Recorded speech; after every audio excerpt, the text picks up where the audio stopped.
दोस्तों नमस्कार। स्वागत है आपका माई एक्सपीरियंस इन एप्थेल्मोलॉजी में। दोस्तों ये दवा देख रहे हैं, यह है डेक्सिन। 18 रुपये की दवा है। दूसरी दवा है ये डेक्सा पायरीमोन। इन दोनों दवाओं में डेक्सामेथासोन है। ये दोनों दवाएं ओवर द काउंटर ड्रग हैं, ईजिली अवेलेबल हो जाती हैं और 17-18 रुपये की दवा है।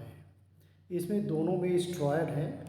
हालांकि स्टेरॉयड बहुत ही इम्पॉर्टेंट दवा है बहुत सी बीमारियों में ट्रीट करने के लिए, लेकिन जब इसका मिसयूज़ होता है या व्यक्ति लंबे समय तक दवा डालता रहता है तब इसके बहुत सारे कॉम्प्लिकेशन होते हैं, साइड इफ़ेक्ट होते हैं।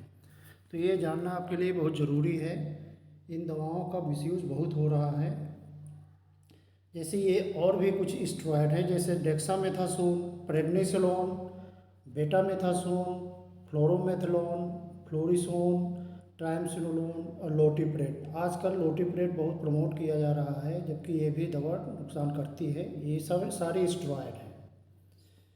स्टेरॉयड डालते हैं इन बीमारियों में, यानी स्टेरॉयड की ज़रूरत बहुत ज़्यादा हद तक होती है। जैसे पोस्ट ऑफ कैटरेक्ट एक्सट्रैक्शन, अगर इन दवाओं को न डाला जाए तो इन्फ्लामेशन काफ़ी कंट्रोल नहीं होता है। सेकेंड है यूवीआइटिस। इस केस में बिना स्टेरॉयड के ये दवा नहीं ठीक होती है। कुछ केसेस ऑफ एलर्जी इससे जनरली एंटी एलर्जिक दवाओं से ठीक हो जाती है, लेकिन रेजिस्टेंट कुछ एलर्जी होती हैं जिसमें स्टेरॉयड का इस्तेमाल करना पड़ता है। हालांकि सारी एलर्जी में नहीं करना पड़ता।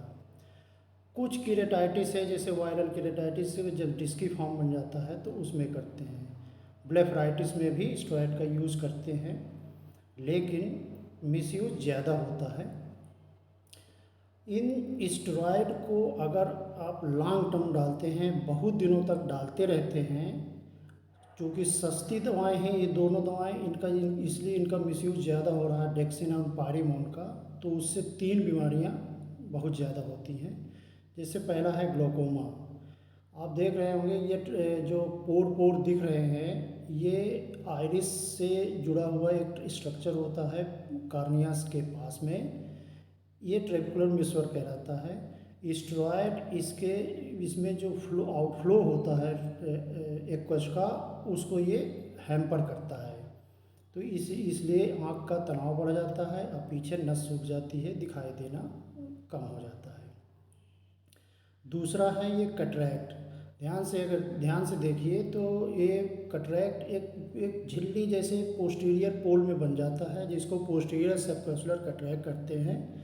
ये भी स्टेरॉयड इंड्यूस्ड होता है। स्टेरॉयड जो व्यक्ति लंबे समय तक डालते रहते हैं उनमें ये डेवलप कर जाता है। तीसरा है रेटिना में पानी आ जाना, जिसको सेंट्रल सीरस कोरियोरेटिनोपैथी कहते हैं। इसमें अगर ध्यान से देखा जाए तो रेटिना के लेयरों के बीच में पानी आ जाता है। यानी ये 3 बीमारियां स्टेरॉयड के एक्सेसिव यूज से होती हैं। दूसरी सेट ऑफ ड्रग है सिप्लॉक्स और सीएमसी, जो हरी वाली है। बहुत सारे मरीज आएंगे, डॉक्टर साहब वो हरी वाली दे दीजिए, बहुत बढ़िया करती है, बहुत बढ़िया फ़ायदा करती है, वो खरीद लेते हैं। चूँकि सीएमसी थोड़ा महंगी भी है तो लोग कम ही डालते हैं, लेकिन इसका भी यूज़ काफ़ी होता है। दूसरा है सिप्लॉक्स। सरकारी हॉस्पिटलों में ये दवा ईज़िली अवेलेबल रहती है और ये काफ़ी फ्रिक्वेंटली लिखी जाती है। मान लिया कोई दवा नहीं है हॉस्पिटल में और डॉक्टर जब मरीज़ बिल्कुल अड़ जाता है कि नहीं डॉक्टर साहब यहाँ की भी दवा दीजिए, हॉस्पिटल के भी दवा दीजिए, तो सिप्लॉक्स ही मोस्टली लिखते हैं। ये एक एंटीबायोटिक है। जब एंटीबायोटिक का ज़्यादा यूज़ करते हैं तो एक तो एंटीबायोटिक का रेजिस्टेंस बढ़ता है, दूसरा आप देखेंगे इसमें प्रिजर्वेटिव बहुत होते हैं। प्रिजर्वेटिव यानी दवा जिसमें घुलती है, एक कंपोनेंट होता है दवा का, प्लस उसको घोलने के लिए प्रिजर्वेटिव यूज़ करते हैं।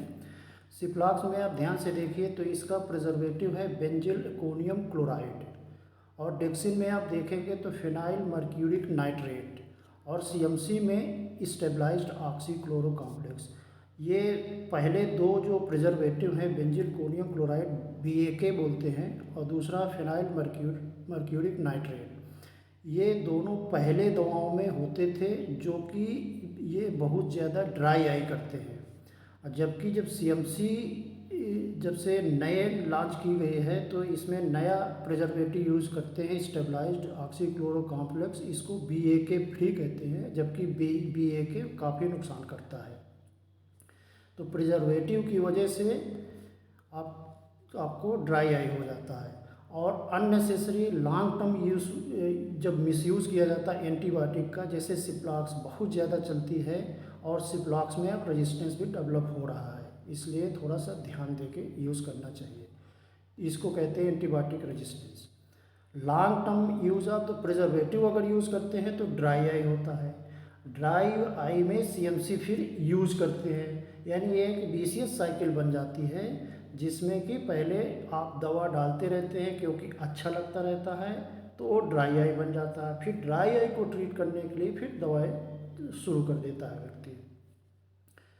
डिजीज जिसमें लंबे समय तक दवा की ज़रूरत पड़ती है, जैसे लंबे समय तक लोग दवा डालते रहते हैं क्योंकि सस्ती मिलती है, हॉस्पिटल में फ्री सप्लाई हो जाती है, इसलिए वो लंबे समय तक डालते रहते हैं। हालांकि केवल 3 ही डिजीज़ मुझको समझ में आती हैं जहाँ पे थोड़ा लंबे समय तक दवाओं की ज़रूरत पड़ती है, जैसे ग्लाउकोमा, समलवाई, एक बार हो गया तो फिर ये दवा आपको हमेशा डालनी ही पड़ेगी, उसी से प्रेशर आँख का कंट्रोल रहता है, इसको आप लाइफ टाइम डालना पड़ता है।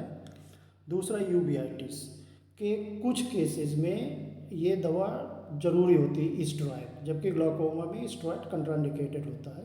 और एलर्जी के कुछ केसेस में आपको ये माने लंबे समय तक दवाएं डालने पड़ती हैं, जब एलर्जी अपने आप सही होती है धीरे धीरे, इसलिए लंबे समय तक थोड़ा दवा की ज़रूरत पड़ती है।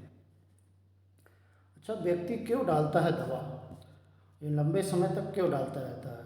वो सोचता है कि दवा डालने से आंखें खराब नहीं होंगी। ये एक मिथ है कि वो सोचता है अगर हम दवा डालते रहेंगे तो दवा से फिर हम आंखें कुछ नहीं होगा, जैसे मोतियाबिंद नहीं बनेगा, आँख में लालामी नहीं रहेगी, खुजली पानी नहीं होगा, डालते रहो तो बड़ा हेल्दी आंखें रहती हैं, जैसे जबकि ऐसा कुछ नहीं है।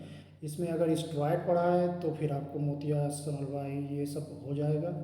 दूसरा है एंटीबायोटिक है, उसका रेजिस्टेंस बनता रहता है। तीसरा इसमें दूसरा मेरी जैसे दूसरा क्यों डालता है व्यक्ति, मेरी आँख इस दवा से सही हो गई है, ऐसा लोग बोलेंगे, यार तुम भी डालो तुम्हारी भी सही हो जाएगी। अरे डॉक्टर को क्या दिखाना, मेरी आँख भी ऐसे ही लाल रहती थी, मैंने डाल लिया, तुम्हारी भी सही हो जाएगी। तो इसलिए व्यक्ति दवाएं डालता रहता है। तो आप जुडिशली दवा यूज़ करिए, अननेसेसरी दवा का यूज़ ना करिए, क्योंकि मैंने काफ़ी पेशेंट देखे हैं, जैसे कार्नियल अल्सर का केस है, स्टेरॉयड डाल के आता है, गांव के मरीज़ खास करके डेक्सिन और पायरोमोन पहले डालता रहता है, कार्नियल अल्सर हुआ, अब उसमें भी डाल रहा होता है। कार्नियल अल्सर को स्टेरॉयड हील नहीं करने देता है, और जब ही उसको बंद कराते हैं तो पूरी कार्निया सफ़ेद हो जाती है, पस बन जाता है, कार्नियल अल्सर ट्रीट करना बड़ा मुश्किल हो जाता है। इसलिए थोड़ा बच के बहुत ज़्यादा दवाएं ना डालें, यही गुजारिश है। Thank you. Like, share and subscribe.